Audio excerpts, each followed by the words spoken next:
Hello, my name is Larry Newsom, and I'm the Product Development Rep for BASF Corporation, covering Georgia, Alabama, and Florida. Today we're at Tillage, Georgia, and we're in one of my research trials. And you can see that the Palmer amaranth here is intense.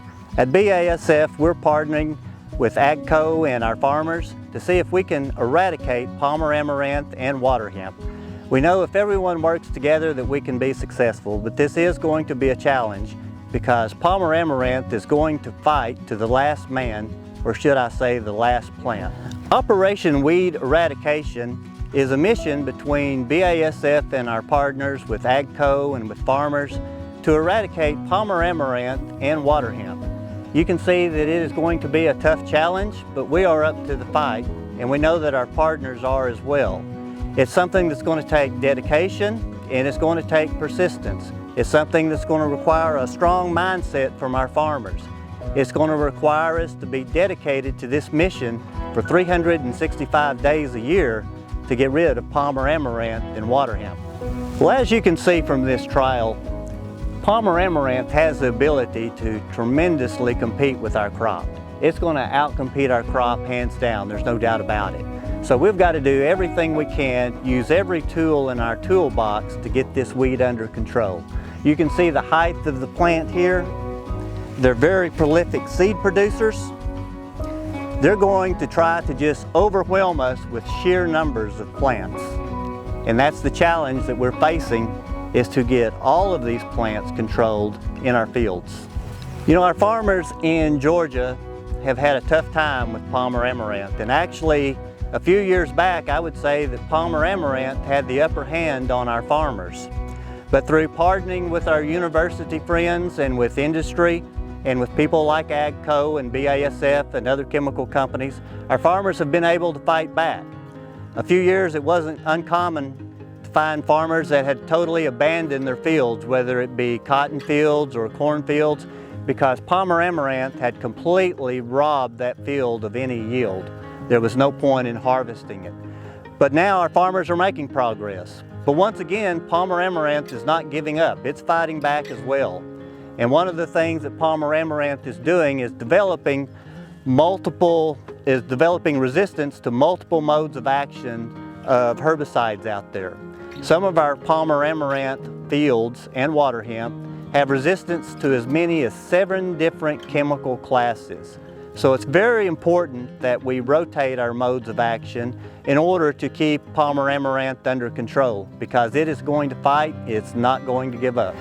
77% of our fields have issues with glyphosate resistance, and Palmer amaranth and water hemp are 2 of the weeds that are problematic weeds for glyphosate resistance. There's also a number of fields that have resistance to our ALS chemistries. Approximately 21% of our fields have resistance, and another 18% have resistance to the PPO herbicides. So it's very important for us to throw every tool that we have in our toolbox at Palmer amaranth and water hemp. It's very important for us to continue to be very conscious about rotating the modes of action of our herbicides out there so that we don't increase the resistant populations that we know are already out there. Yes, it's becoming increasingly difficult to control Palmer amaranth and water hemp. So one of the things that our farmers are having to do is to make more applications of more modes of action out there, to make more trips across the field. So in the past 10 years, spending on controlling Palmer amaranth and water hemp has gone up almost 4 times. So that's a big increase for our farmers, and that's something that we want to get turned around. If we can get this plant, these Palmer amaranth and water hemp species under control, then we're going to see that number decline in what our farmers are having to spend for weed control. One of the reasons that Palmer amaranth and water hemp are so tough to tackle is because they can grow very rapidly. Once a plant reaches about 4 inches in height, it can grow 2 inches a day after that. And it is going to vigorously compete with our crops for nutrients and for water. This is actually sort of a small plant. Many of the plants will grow, they'll bush out. They may be 5 feet across. This one is competing with a lot of other Palmer amaranth plants. So you see the height here, but you don't see the width. A Palmer amaranth plant can produce up to 400,000 seeds per plant, and that's a lot of seed. It can also produce just a few hundred. Oftentimes, as we get into the fall and we get into the winter, we can see a plant that will come up after our crop has been harvested. It may be no more than 6 to 10 inches tall, but it'll make a seed head and it will produce viable seed that are going to give our farmers problems for years to come if we don't get that weed under control. So like I said, this is something that we have to stay on top of through chemical control, through cultivation, through cover crops. Also, just being willing to go out there, and when you see this plant out there in your field, getting out of your pickup truck, going over there and pulling it up. And not only pulling it up, it's also important to carry it out of your field and to get it out of your field. And while we're talking about control, we need to control everything. We need to pull this last plant, but we also need to control everything that's around our field. We need to control the borders. We need to control our fence rows. So whether that's mowing, whether that's chemical control, whether that's roguing it out by hand, whatever you need to do to keep complete control in your field as well as around your field is very important if we're going to eradicate Palmer amaranth and water hemp. One of the things that we can do to bring Palmer amaranth and water hemp under control is to start with a good cultivation program, with a good tillage program to get off to a good start. We can do deep tillage to bury the seed. Palmer amaranth are shallow germinating weed species along with water hemp. So if we can bury them deep, they're not going to come up from more than a few inches in the soil. That's one of the things we can do. Starting with a good pre-emergence herbicide foundation is very important so that we bring the weeds under control.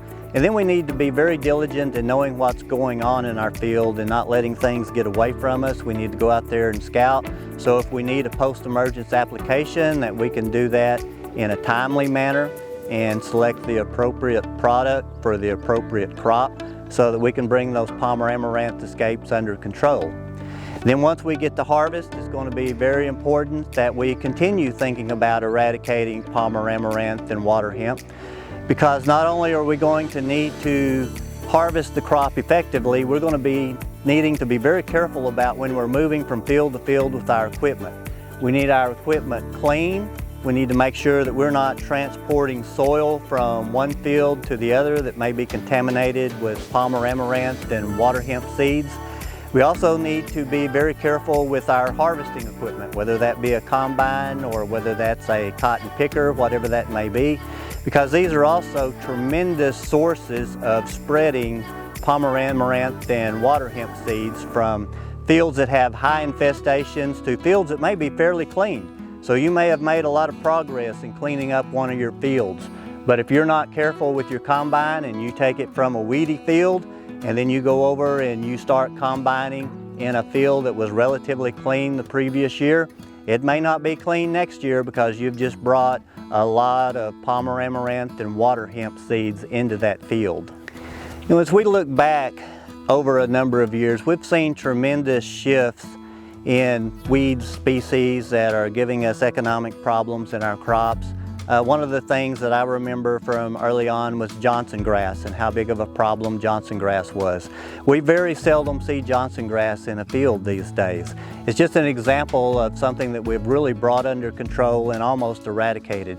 And there are numerous success stories out there, and we can do this with Palmer amaranth and water hemp, but it's going to take diligence. We need to do everything that we can because we have a lot of resistance out there to a lot of our herbicides. As everyone knows, it's been very well documented. It takes a long time to bring new technologies to market. It's also very expensive. So we don't want to get in a position where we've used everything that we have and there's nothing else that we can do to control Palmer amaranth and water hemp. BASF and other industry partners are working hard to develop new products, to develop new technologies that will control it in the future. But we never need to count on the future. We need to do everything that we can today because, as I mentioned, it takes many, many years to bring these new technologies to fruition and where our farmers are able to use them.